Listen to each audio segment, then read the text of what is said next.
As Secretary of State, you chose Iran as your first major foreign policy speech. Why Iran? Is it because of the urgency or the importance of it? So I think it's both.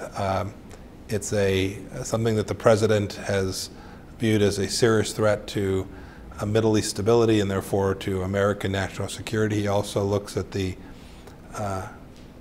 place that the Iranian people find themselves, and he thinks it's a place America can help make a difference. He has long thought that the agreement that the previous administration entered into didn't serve any of those interests, the interests of the Iranian people or Middle East stability, or frankly for America. And so it was a priority for him, and thus I wanted in the first weeks as the Secretary of State to have an opportunity to lay out how President Trump thinks we can make things better in each of those three situations. What is the ultimate goal of the proposed new security framework, and how does it differ from the initial JCPOA? Yeah, so very different. Different in breadth, I think different in its goal. The first agreement was very narrow. It was an effort to say that the Iranian regime was spending a ton of money on its nuclear program and wanted to halt that. A noble objective, a good goal, a worthy one.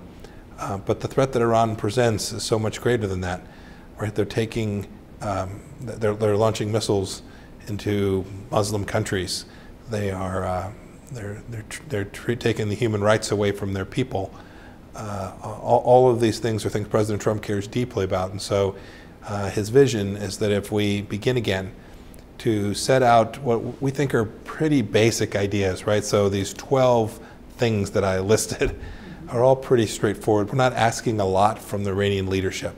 Just behave like normal leaders. Don't loot your people. Don't waste your people's money on these adventures in Syria and in Yemen and in Lebanon and in Iraq. The list goes on. Lead your people. Build a great nation. Use the resources you have for that. That's all we're simply looking for.